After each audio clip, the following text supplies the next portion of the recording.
असल में गुजराती की ये किताब है जिसके मुसन्निफ़ श्री रतिलाल बोरीसागर साहब हैं और इस किताब को उन्होंने सबसे पहले इसका पहला एडिशन 1990 में मंज़र आम पर आया और उसके बाद वो गुजराती के एक बहुत अच्छे निगार के तौर पर तस्लीम किए जाने लगे। किताब का नाम है एंजियोग्राफी। ये एक मज़ाहिया पहलू इसमें पैदा करने के लिए इसका नाम एंजियोग्राफी से एंजियोग्राफी किया गया है, जिसके नाम से ही हमको पता चलता है कि ये कोई मज़ाक की बात इसमें पैदा की गई है। असल में इसके जो राइटर हैं श्री रतिलाल बोरीसागर साहब, उनको दिल का दौरा पड़ा था 1989 में और उसके बाद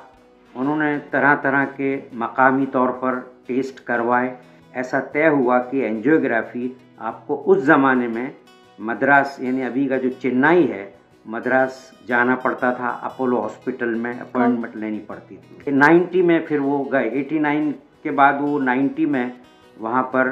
चेन्नई का जो अभी अपोलो हॉस्पिटल है वहाँ पर वो एंजियोग्राफी के लिए रवाना हुए और वहाँ पर वो रहे। और फिर जब इनकी पूरी मुकम्मल एंजियोग्राफी हो गई और वो घर लौट आए, उसके बाद कुछ ही दिनों में उन्होंने पूरी जो एंजियोग्राफी करवाई थी उसका उन्होंने तहरीर करना शुरू किया और उन्होंने ये एंजियोग्राफी को एंजियोग्राफी में तब्दील कर दिया। उसके हर एक पहलू से, हर एक मरहले से, हर एक वाक़े से, हर एक शख्स में से उन्होंने मज़ाह का पहलू निकाला और ये किताब बड़ी एक दिलचस्प, और इसके गुजराती में भी कई एडिशन हो चुके हैं। मैं उसी इदारे में जहाँ पाठ्य पुस्तक में मैं भी वहाँ पर ऑफिसर था और ये साहब हमारे डिप्टी डायरेक्टर थे, तो इनकी देरीना ख्वाहिश थी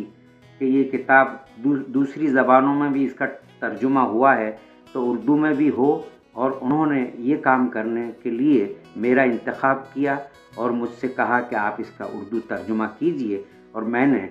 फिर ये काम अंजाम दिया है। और मैंने गुजरात साहित्य उर्दू अकादमी के जुज़वी माली ताउन से इसको मैंने शाये भी किया है। अभी कई लोगों के कल से फ़ोन मुझ पर आ रहे हैं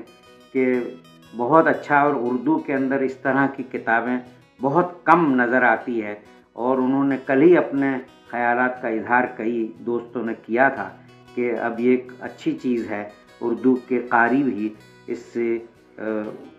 इस्तेफ़ादा कर सकेंगे।